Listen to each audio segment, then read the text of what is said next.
sudah terlalu asik berkhayal, menghitung bintang di langit, malas berusaha.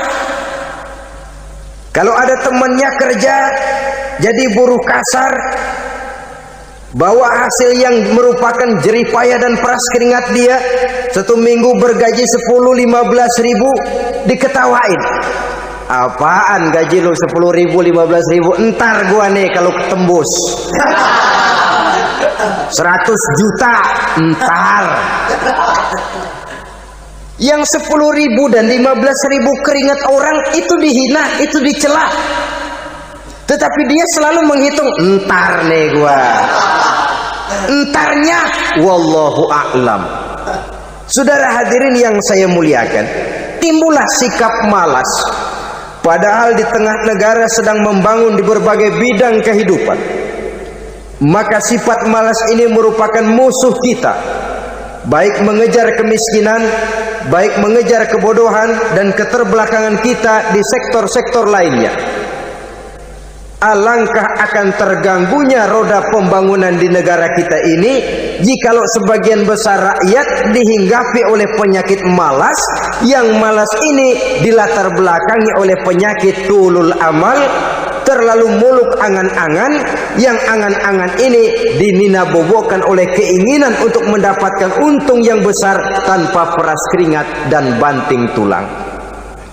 Sasaran yang lebih jauh, dan ini yang paling kita khawatirkan, hancurnya kubu-kubu pertahanan moral daripada bangsa kita.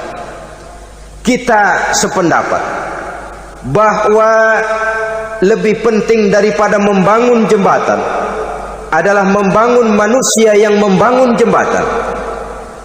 Bahwa lebih penting daripada mengaspal jalan raya adalah membangun mental manusia yang melaksanakan pengaspalan itu. Dengan kata lain, membangun dan mempersiapkan manusia pembangunan.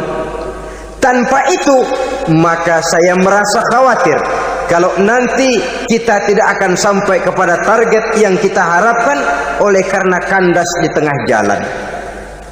Saudara-saudara kaum muslimin rahimakumullah, Islam sebagai agama yang mengajarkan manusia untuk berusaha dan mengeluarkan segala kemampuan untuk melaksanakan segala usahanya itu, sangat membenci sifat malas, sangat membenci sifat tulul amal atau panjang angan-angan.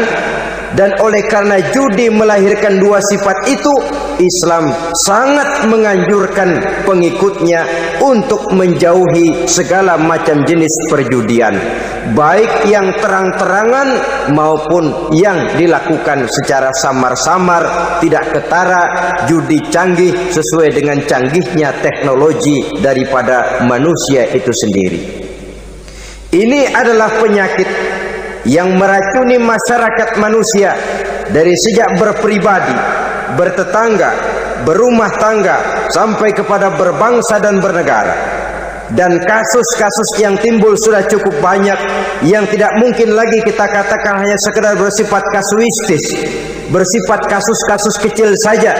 Sebelum riaknya naik ke permukaan, marilah kita membuat benteng untuk masing-masing pribadi muslim memelihara dan menjaga diri, jangan terseret dalam permainan yang bernama judi, apapun bentuknya, bagaimanapun cara dan ragamnya. Karena jelas bahayanya lebih besar daripada manfaatnya.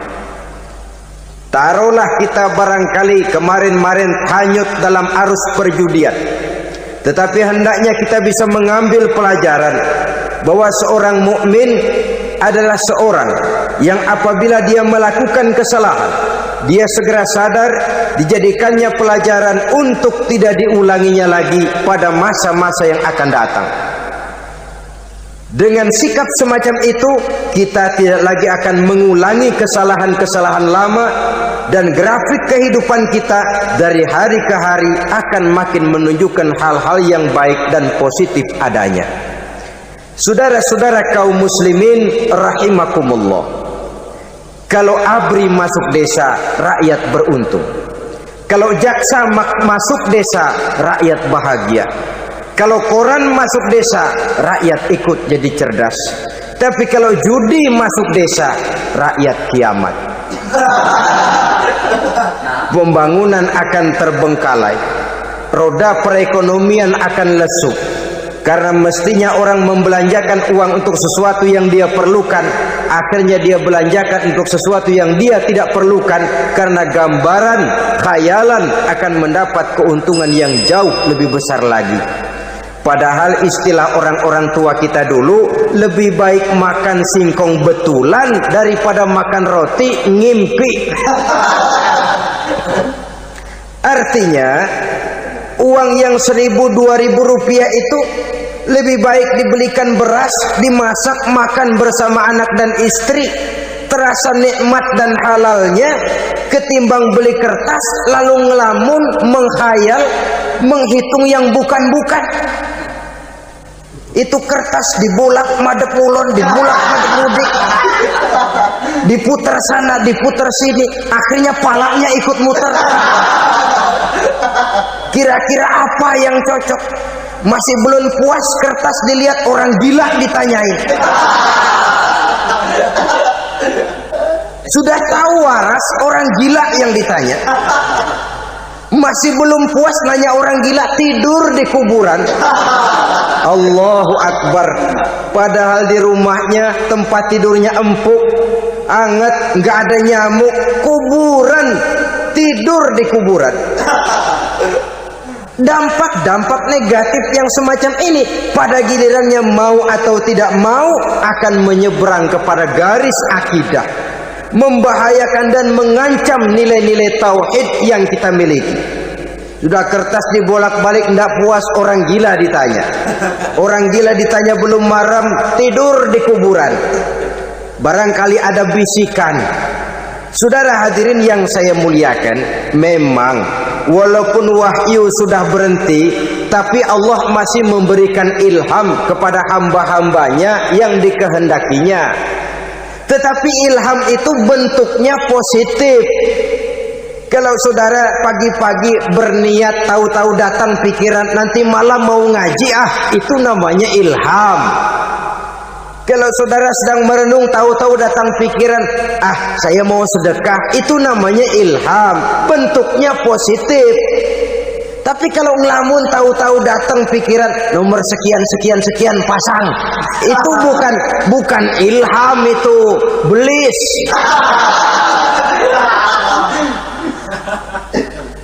Saudara hadirin yang saya muliakan, tidak puas tidur di kuburan, cari yang lebih paten lagi, dukun ditanya. Nah, saya ingin menuduhkan persoalan. Apa tidak boleh orang ziarah kubur? Apa tidak boleh orang pergi ke dukun? Ini dalam kaitannya dengan judi, karena ini penyakit yang sudah merajalela, mewabah di kalangan masyarakat kita di lapisan yang bawah ini. Saudara hadirin yang saya muliakan, ziarah kubur bukan saja boleh, malah dianjurkan oleh Nabi.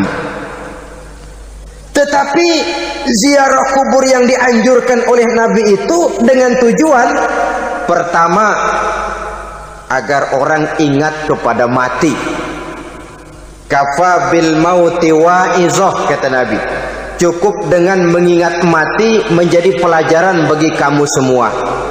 Maka etikanya diajarkan, kalau saudara ziarah kubur, sampai di depan pintu kubur itu kan, Assalamualaikum ya ahlal kubur wa inna insyaallahu bikum lahikun. Kami satu saat insya Allah pasti akan menyusul kamu. Kalau kamu sekarang berbaring di sini, satu saat kami akan berbaring di sini. Ziarah kubur mengingatkan orang kepada mati. Orang yang ingat kepada mati, gaya hidupnya lain dengan orang yang tidak ingat mati. Nah, orang kalau nggak ingat mati, gaya hidupnya nggak terkontrol. Kalau dia berkuasa, Fir'aun, itu nggak ingat mati. Kalau dia kaya, Korun. Sudah gambarannya nggak merupakan gambaran-gambaran yang baik. Orang yang ingat mati, dia berkuasa, dia berlaku adil. Suatu saat saya akan mati dan ini akan dimintakan pertanggungan jawab. Orang kaya ingat mati, dia akan jadi pemurah. Kenapa? Kalau saya diberikan ilmu, pertanyaan akhirat cuma satu, ilmumu kau amalkan untuk apa? Kalau saya diberikan umur panjang, pertanyaan akhirat cuma satu, umurmu kau habiskan di mana? Tapi jikalau saya diberikan harta, pertanyaan akhirat ada dua, hartamu kau dapat dari mana, kau belanjakan kemana? Depannya ditanya, belakangnya ditanya. Dapat dari mana, dibelanjain kemana? Sebab dua-duanya berkaitan dengan kegiatan. Kadang-kadang dapatnya dari jalan yang baik, tapi keluarnya ke tempat yang tidak baik, itu pun tidak betul. Atau dapatnya dari yang tidak baik, tapi dibelanjakan untuk yang baik, itu pun tidak bisa diterima. Oleh karenanya, dengan mengingat mati, gaya hidup seseorang jadi terkontrol karenanya.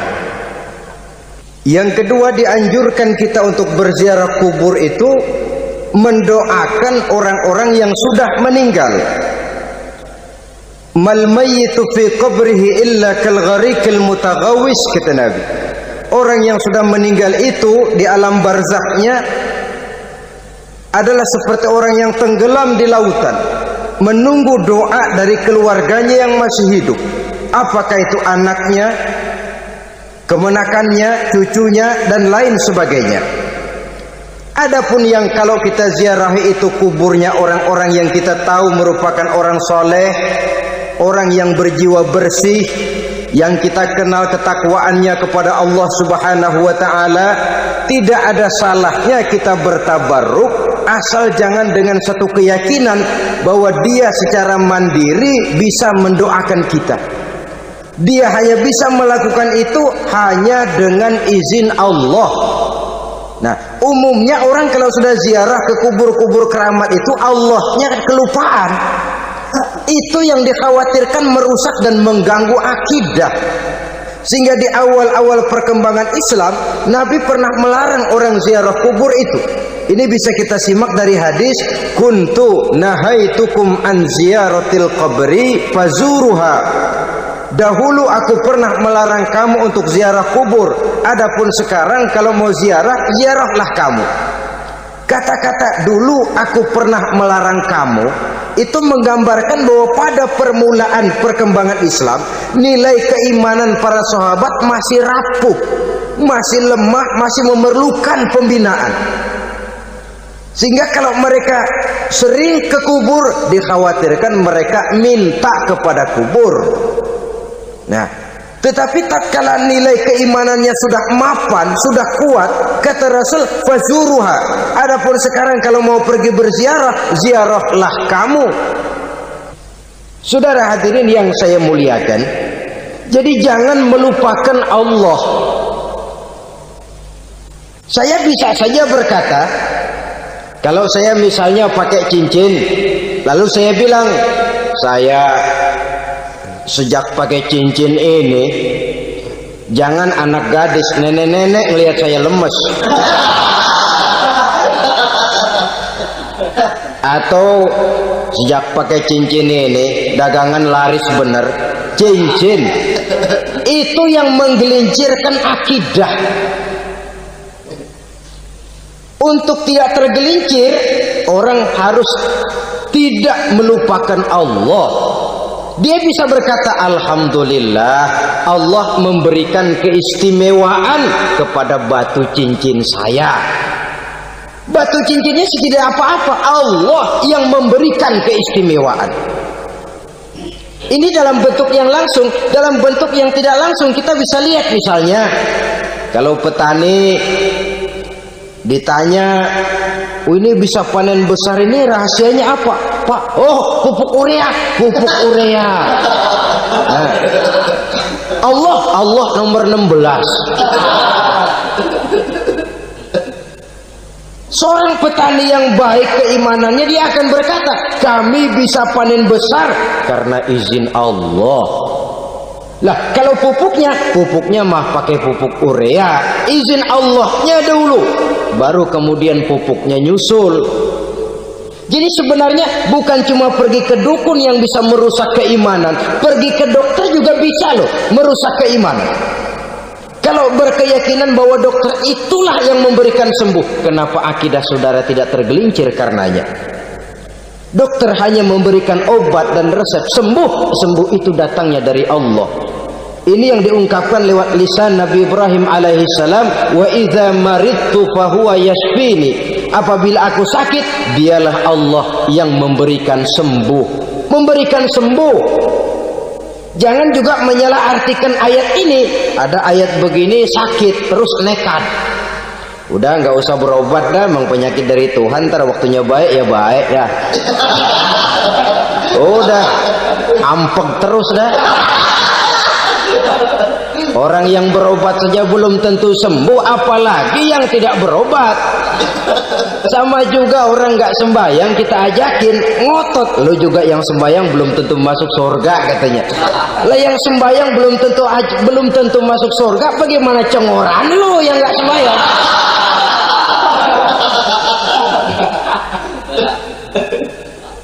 Saudara hadirin yang saya muliakan, kaum muslimin yang berbahagia. Jadi dengan demikian, maka jangan menghilangkan Allah. Kita, ajaran pokok dalam Islam adalah ajaran tentang tauhid. Nah, tauhid ini menyangkut mengesahkan Allah, baik di dalam zatnya, baik di dalam sifatnya, baik di dalam perbuatannya, baik di dalam beribadah kepadanya. Tauhid dalam ibadah itu ada. Tauhid dalam zat artinya zat Allah itu tidak tersusun, tidak terdiri dari bagian-bagian yang bisa dipecah-pecah. Ya seperti kita ini kan ada kepala, ada kaki, ada tangan. Allah tidak tersusun zatnya dari bagian-bagian. Esa zatnya tidak bisa dibagi-bagi. Esa sifatnya artinya Allah itu sifatnya tidak pernah berubah. Sejak dahulu sampai sekarang Allah itu cinta kepada orang beriman yang melakukan kebaikan, dan Allah benci kepada orang kufur yang melakukan kejahatan. Mustahil satu saat Allah berubah. Orang kufur yang berbuat kejahatan didemenin, orang mukmin yang berbuat kebaikan dikeselin. Misalnya tahun 2000 Tuhan giliran jengkel sama orang mukmin. Itu mustahil, dia esa di dalam sifatnya. Lain dengan sifat kita manusia. Sifat kita ini kan relatif. Ada saatnya kita senang, lain saat yang kita senang betul kita caci maki. Hari ini kita caci maki, besok kita puji. Lihat teman kaya, habis kita omongin, boleh jadi dia kaya. Kenapa? Dukunnya 36. Begitu kita habis caci maki begitu, dia datang ngasih duit sama kita. Cacian itu bisa berubah menjadi pujian. Lu ya emang bukan main dah. Sifat kita itu relatif, bisa terpengaruh oleh situasi dan kondisi. Saudara hadirin yang saya hormati, kaum muslimin yang berbahagia, Allah juga esa di dalam perbuatannya. Artinya di dalam menciptakan apapun yang akan diciptakan oleh Allah, di dalam melakukan apapun yang akan dilakukan oleh Allah, tidak terikat kepada faktor lain, tidak memerlukan bantuan lain. Dia adalah mutlak. Nah, kemudian kita mengesahkan Allah dalam zatnya, mengesahkan Allah dalam sifatnya, mengesahkan Allah dalam perbuatannya. Belum tentu berarti kita mengesahkan Allah dalam ibadahnya. Sebab banyak orang yang yakin betul Allah itu esa, teguh dengan pendiriannya. Tuhan lu siapa? Allah. Allah bagaimana? Esa. Bagaimana kalau dua? Kagak. Tiga? Enggak. Mantap. Soal tahlil paten. Tapi dalam ibadah kadang-kadang dia tidak mentauhidkan Allah. Ini makna wa ma umiru illa liya'budullaha mukhlisin. kami tidak memerintahkan kepadamu kecuali untuk beribadah kepadaku, kata Allah, dengan ikhlas. Beribadah kepada Allah dengan ikhlas itu artinya apa? Beribadah hanya untuk Allah saja. Nah, kalau hanya untuk Allah saja, lalu kita minta berdoa di depan kuburan orang yang soleh, apa syirik? Tidak syirik. Kalau kita berkeyakinan bahwa orang tempat kita memanjatkan doa itu hanya bisa mendoakan kita dengan izin Allah. Dia sendiri tidak punya kekuasaan apa-apa. Tanpa izin Allah dia tidak bisa berbuat apa-apa. Itu tidak menyebabkan orang menjadi syirik. Sama saja dengan kalau saya berkata tadi, alhamdulillah Allah telah memberikan keistimewaan kepada batu cincin saya. Apa salahnya Allah memberikan keistimewaan kepada benda-benda mati? Allah memberikan keistimewaan kepada Hajar Aswad, benda mati. Allah memberikan keistimewaan kepada Masjidil Haram, benda mati. Allah memberikan keistimewaan kepada Ka'bah, benda mati. Orang tawaf keliling Ka'bah, sembahyang di Masjidil Haram, sujud menghadap kepada Ka'bah, apakah jadi syirik? Tidak. Kita tidak menyembah Ka'bahnya, kita menyembah yang punya Ka'bah itu. Nah, di sini kita lihat bahwa fungsi Ka'bah hanya merupakan wasilah. Tapi kalau Allahnya kita hilangkan, jadilah kita penyembah batu. Hanya saja batu itu berbentuk 4 bernama Ka'bah. Sa'i, orang yang melaksanakan haji, lari-lari antara Safa dan Marwah, amalan apa itu? Seakan-akan kita menghormati bukit-bukit, gunung-gunung. Tapi bukan itu yang kita tuju dalam pelaksanaan sa'i itu. Yang kita tuju adalah ini perintah Allah. Allahnya yang diutamakan. Maka hal semacam ini tidak menyebabkan orang menjadi syirik dan tergelincir dari tauhid. Tapi kalau ziarah kubur dengan niat cari buntutan, cari nomor yang cocok, ini niatnya saja sudah salah. Nah, kalau berangkat dengan niat yang salah, sampai di sana saya yakin, seyakin-yakinnya amalannya pasti salah. Lah, kubur yang diziarahin bukan kubur orang soleh. Yang mana ada orang soleh ngasih kode buntut. Ada juga orang salah, bukan orang soleh itu. Kadang-kadang dia nggak tahu kuburan siapa, nongkrong aja di situ. Memang sulit, saudara-saudara. Mental ya, namanya mental. Kalau memang mental sudah mental judi, apa saja bisa dijudiin. Jadi orang nggak perlu sebenarnya pemerintah terlalu gini, nggak usah. Kembali saja kepada mental. Kalau mental memang sudah mental judi, apaan aja bisa dijudiin. Pulang tengah malam nabrak babi, babi yang keluar nih.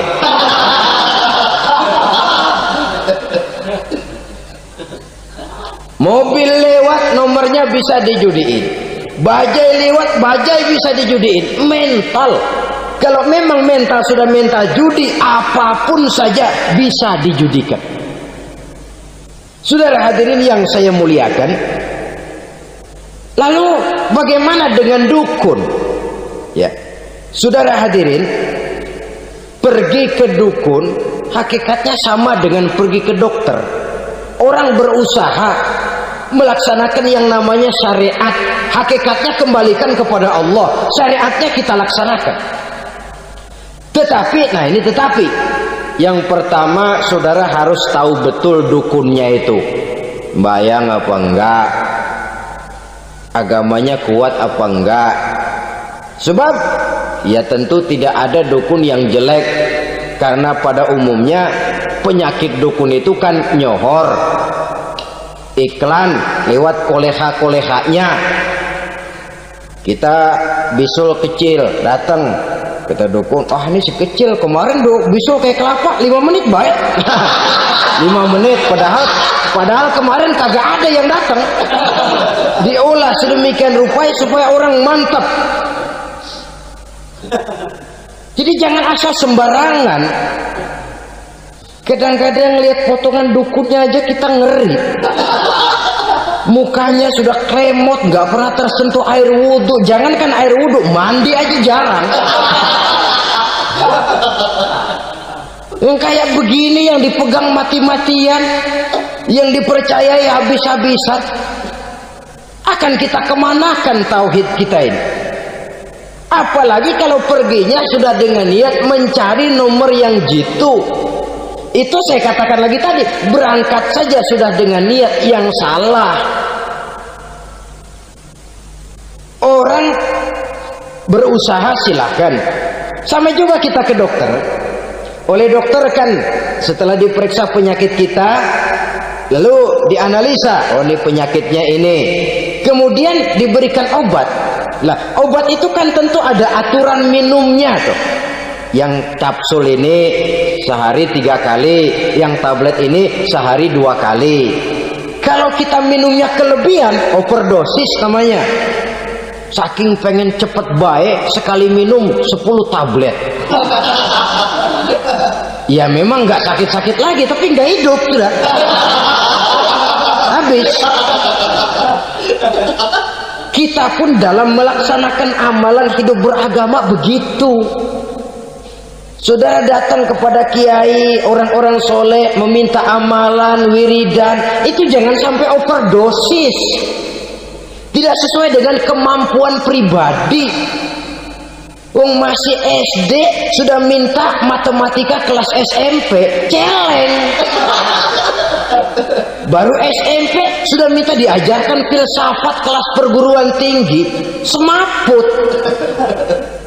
Kenapa? Daya tampungnya nggak kuat. Emang ukuran secangkir, minta di sini seember, ya luber. Lebihnya nggak cukup. Kenapa? Yang diberikan, yang diamalkan tidak sesuai dengan makomnya, tidak sesuai dengan kemampuan yang ada pada dirinya. Saudara hadirin yang saya muliakan, akhirnya apa? Mencelakakan dirinya sendiri, ngawur. Baru sembahyang seminggu udah ngaku ketemu malaikat. Sembahyang ditemenin malaikat lah, sembahyang baru seminggu mulai itu malaikat iseng amat. Ya walaupun kalau Allah izinkan tidak mustahil, tapi kan tidak logik. Orang yang melaksanakan ibadah puluhan tahun memerlukan riyadhah dan latihan, khusyuk dan tawadhu, penuh tazallul, merendahkan diri di hadapan Allah, belum tentu mendapat karunia yang semacam itu. Saudara hadirin yang saya muliakan, jadi dengan kata lain, yang pertama, lihatlah dulu kualitas dukun yang akan saudara datangi itu. Ini kualitas black apa kualitas white, aspal apa cat putih, sehingga jangan sampai kita salah pilih. Sebab biasanya orang kalau sudah hanyut di kali, rumput pun dia pegangin. Dia tahu kalau rumput tidak akan bisa menahan bobot badannya, tapi karena posisinya posisi terjepit, rumput pun dia pegang. Ini satu gambaran psikologis betapa orang dalam keadaan panik, kepepet, kejepit, yang tidak mestinya dipegang pun akan dipegangnya juga. Walaupun dia tahu itu tidak akan bisa menahan bobot badannya, namun dipegangnya juga. Oleh karenanya, yang pertama, lihat dulu kualitas dukunnya. Yang kedua, saudara-saudara, jangan berkeyakinan bahwa dukun itulah yang memberikan permintaan saudara. Si dukun hanya bisa dengan izin Allah. Malas berusaha. Orang kalau sudah terlalu asik berkhayal, menghitung bintang di langit, malas berusaha. Kalau ada temannya kerja jadi buruh kasar, bawa hasil yang merupakan jeripaya dan peras keringat dia, 1 minggu bergaji 10-15 ribu, diketawain. Apaan gaji lu 10 ribu 15 ribu, entar gua nih kalau tembus 100 juta entar. Yang 10 ribu dan 15 ribu keringat orang itu dihina, itu dicela. Tetapi dia selalu menghitung, entar nih gua. Entarnya wallahu a'lam. Saudara hadirin yang saya muliakan, timbullah sikap malas. Padahal di tengah negara sedang membangun di berbagai bidang kehidupan. Maka sifat malas ini merupakan musuh kita. Baik mengejar kemiskinan, baik mengejar kebodohan dan keterbelakangan kita di sektor-sektor lainnya. Alangkah akan terganggunya roda pembangunan di negara kita ini jikalau sebagian besar rakyat dihinggapi oleh penyakit malas, yang malas ini dilatar belakangi oleh penyakit tulul amal, terlalu muluk angan-angan, yang angan-angan ini dininabobokan oleh keinginan untuk mendapatkan untung yang besar tanpa peras keringat dan banting tulang. Sasaran yang lebih jauh, dan ini yang paling kita khawatirkan, hancurnya kubu-kubu pertahanan moral daripada bangsa kita. Kita sependapat bahwa lebih penting daripada membangun jembatan adalah membangun manusia yang membangun jembatan. Bahwa lebih penting daripada mengaspal jalan raya adalah membangun mental manusia yang melaksanakan pengaspalan itu. Dengan kata lain, membangun dan mempersiapkan manusia pembangunan. Tanpa itu, maka saya merasa khawatir kalau nanti kita tidak akan sampai kepada target yang kita harapkan oleh karena kandas di tengah jalan.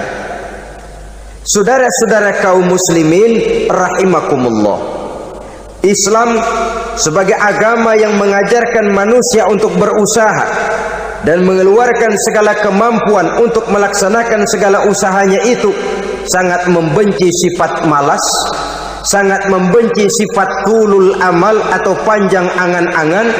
Dan oleh karena judi melahirkan dua sifat itu, Islam sangat menganjurkan pengikutnya untuk menjauhi segala macam jenis perjudian, baik yang terang-terangan maupun yang dilakukan secara samar-samar, tidak ketara, judi canggih sesuai dengan canggihnya teknologi daripada manusia itu sendiri. Ini adalah penyakit yang meracuni masyarakat manusia dari sejak berpribadi, bertetangga, berumah tangga, sampai kepada berbangsa dan bernegara. Dan kasus-kasus yang timbul sudah cukup banyak, yang tidak mungkin lagi kita katakan hanya sekedar bersifat kasuistis, bersifat kasus-kasus kecil saja.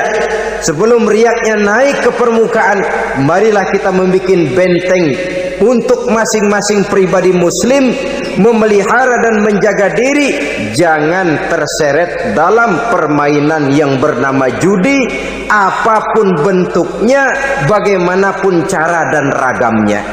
Karena jelas bahayanya lebih besar daripada manfaatnya. Taruhlah kita barangkali kemarin-marin hanyut dalam arus perjudian, tetapi hendaknya kita bisa mengambil pelajaran bahwa seorang mukmin adalah seorang yang apabila dia melakukan kesalahan, dia segera sadar, dijadikannya pelajaran untuk tidak diulanginya lagi pada masa-masa yang akan datang. Dengan sikap semacam itu, kita tidak lagi akan mengulangi kesalahan-kesalahan lama, dan grafik kehidupan kita dari hari ke hari akan makin menunjukkan hal-hal yang baik dan positif adanya. Saudara-saudara kaum muslimin rahimakumullah, kalau ABRI masuk desa, rakyat beruntung. Kalau jaksa masuk desa, rakyat bahagia. Kalau koran masuk desa, rakyat ikut jadi cerdas. Tapi kalau judi masuk desa, rakyat kiamat. Pembangunan akan terbengkalai, roda perekonomian akan lesu. Karena mestinya orang membelanjakan uang untuk sesuatu yang dia perlukan, akhirnya dia belanjakan untuk sesuatu yang dia tidak perlukan, karena gambaran, khayalan akan mendapat keuntungan yang jauh lebih besar lagi. Padahal istilah orang-orang tua kita dulu, lebih baik makan singkong betulan daripada makan roti ngimpi. Artinya uang yang 1.000-2.000 rupiah itu lebih baik dibelikan beras, dimasak, makan bersama anak dan istri, terasa nikmat dan halalnya ketimbang beli kertas lalu ngelamun, menghayal, menghitung yang bukan-bukan. Itu kertas dibolak madep ulon, dibolak madep mudik, diputar sana, diputar sini, akhirnya palanya ikut muter. Kira-kira apa yang cocok? Masih belum puas, kertas dilihat, orang gila ditanyain. Sudah tahu waras, orang gila yang ditanya. Masih belum puas, nanya orang gila, tidur di kuburan. Allahu Akbar. Padahal di rumahnya tempat tidurnya empuk, anget, nggak ada nyamuk. Kuburan, tidur di kuburan. Dampak-dampak negatif yang semacam ini pada gilirannya mau atau tidak mau akan menyeberang kepada garis akidah, membahayakan dan mengancam nilai-nilai tauhid yang kita miliki. Sudah kertas dibolak-balik, tidak puas, orang gila ditanya. Orang gila ditanya belum maram, tidur di kuburan. Barangkali ada bisikan. Saudara hadirin yang saya muliakan, memang walaupun wahyu sudah berhenti, tapi Allah masih memberikan ilham kepada hamba-hambanya yang dikehendakinya. Tetapi ilham itu bentuknya positif. Kalau saudara pagi-pagi berniat, tahu-tahu datang pikiran nanti malam mau ngaji, itu namanya ilham. Kalau saudara sedang merenung, tahu-tahu datang pikiran, saya mau sedekah, itu namanya ilham, bentuknya positif. Tapi kalau ngelamun, tahu-tahu datang pikiran nomor sekian sekian sekian pasang, itu bukan ilham, itu belis.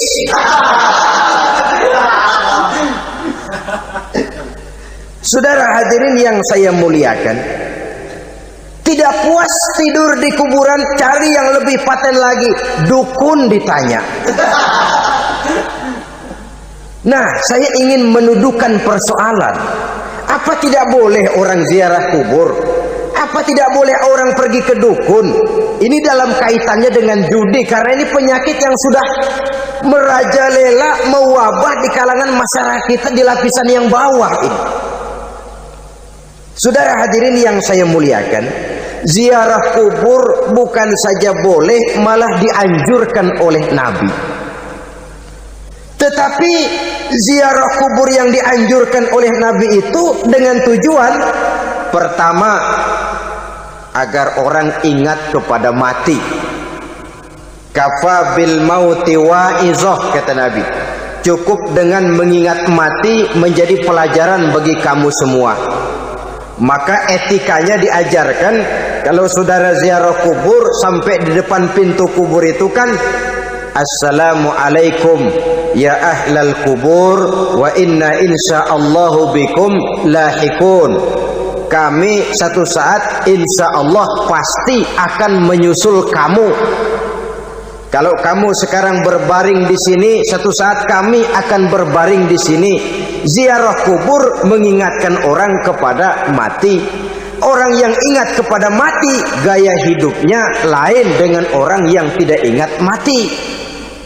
Nah, orang kalau nggak ingat mati, gaya hidupnya nggak terkontrol. Kalau dia berkuasa, Fir'aun. Itu nggak ingat mati. Kalau dia kaya, Korun. Sudah gambarannya nggak merupakan gambaran-gambaran yang baik. Orang yang ingat mati, dia berkuasa, dia berlaku adil. Suatu saat saya akan mati dan ini akan dimintakan pertanggungan jawab. Orang kaya ingat mati, dia akan jadi pemurah. Kenapa? Kalau saya diberikan ilmu, pertanyaan akhirat cuma satu, ilmumu kau amalkan untuk apa? Kalau saya diberikan umur panjang, pertanyaan akhirat cuma satu, umurmu kau habiskan di mana? Tapi jikalau saya diberikan harta, pertanyaan akhirat ada dua, hartamu kau dapat dari mana, kau belanjakan kemana? Depannya ditanya, belakangnya ditanya. Dapat dari mana, dibelanjain kemana? Sebab dua-duanya berkaitan dengan kegiatan. Kadang-kadang dapatnya dari jalan yang baik, tapi keluarnya ke tempat yang tidak baik, itu pun tidak betul. atau dapatnya dari yang tidak baik tapi dibelanjakan untuk yang baik, itu pun tidak bisa diterima. Oleh karenanya, dengan mengingat mati, gaya hidup seseorang jadi terkontrol karenanya. Yang kedua, dianjurkan kita untuk berziarah kubur itu mendoakan orang-orang yang sudah meninggal. Mal mayyitu fi qabrihi illa kal gharikil mutaghawis, kata Nabi. Orang yang sudah meninggal itu di alam barzakhnya adalah seperti orang yang tenggelam di lautan, menunggu doa dari keluarganya yang masih hidup. Apakah itu anaknya, kemenakannya, cucunya, dan lain sebagainya. Adapun yang kalau kita ziarahi itu kuburnya orang-orang yang kita tahu merupakan orang soleh, orang yang berjiwa bersih, yang kita kenal ketakwaannya kepada Allah Subhanahu wa ta'ala, tidak ada salahnya kita bertabarruk, asal jangan dengan satu keyakinan bahwa dia secara mandiri bisa mendoakan kita. Dia hanya bisa melakukan itu hanya dengan izin Allah. Nah, umumnya orang kalau sudah ziarah ke kubur-kubur keramat itu Allahnya kelupaan. Itu yang dikhawatirkan merusak dan mengganggu akidah. Sehingga di awal-awal perkembangan Islam, Nabi pernah melarang orang ziarah kubur itu. Ini bisa kita simak dari hadis, kuntu nahaitukum an ziyaratil qabri fazuruha. Dahulu aku pernah melarang kamu untuk ziarah kubur, adapun sekarang kalau mau ziarah, ziarahlah kamu.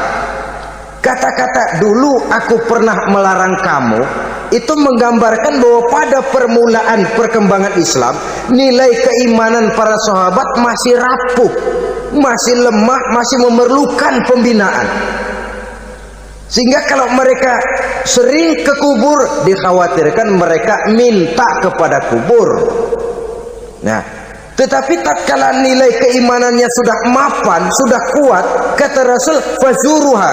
Adapun sekarang kalau mau pergi berziarah, ziarahlah kamu.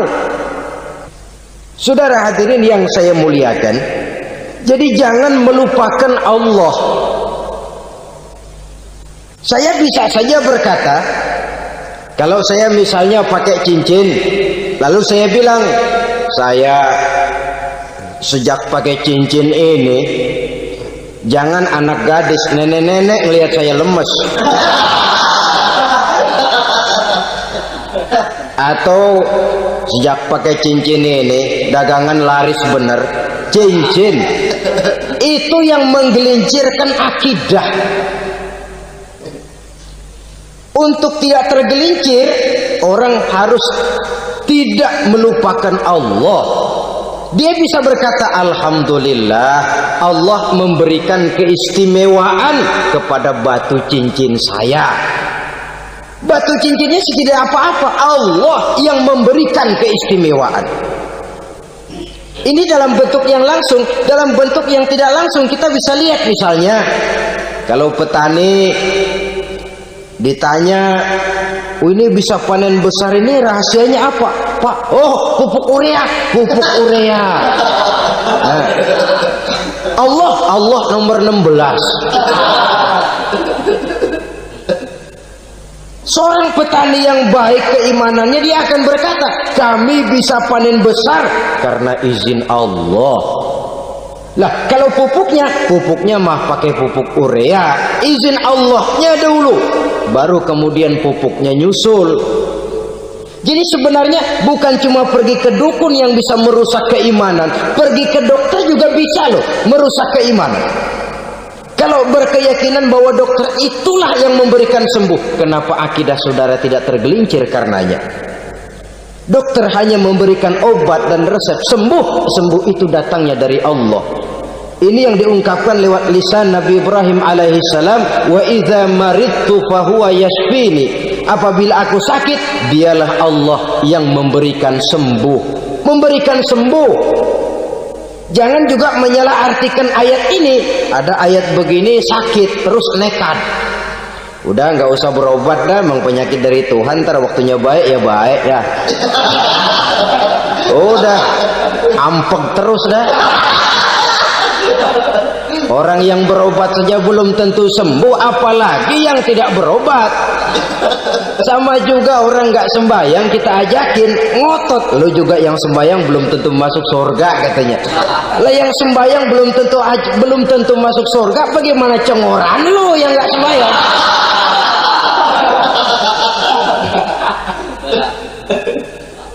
Saudara hadirin yang saya muliakan, kaum muslimin yang berbahagia. Jadi dengan demikian, maka jangan menghilangkan Allah. Kita, ajaran pokok dalam Islam adalah ajaran tentang tauhid.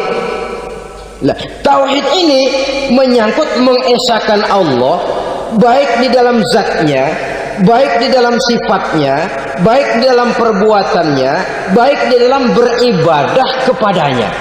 Tauhid dalam ibadah itu ada. Tauhid dalam zat artinya zat Allah itu tidak tersusun, tidak terdiri dari bagian-bagian yang bisa dipecah-pecah. Ya seperti kita ini kan ada kepala, ada kaki, ada tangan. Allah tidak tersusun zatnya dari bagian-bagian. Esa zatnya tidak bisa dibagi-bagi. Esa sifatnya artinya Allah itu sifatnya tidak pernah berubah. Sejak dahulu sampai sekarang Allah itu cinta kepada orang beriman yang melakukan kebaikan, dan Allah benci kepada orang kufur yang melakukan kejahatan. Mustahil satu saat Allah berubah. Orang kufur yang berbuat kejahatan didemenin, orang mukmin yang berbuat kebaikan dikeselin. Misalnya tahun 2000 Tuhan giliran jengkel sama orang mukmin.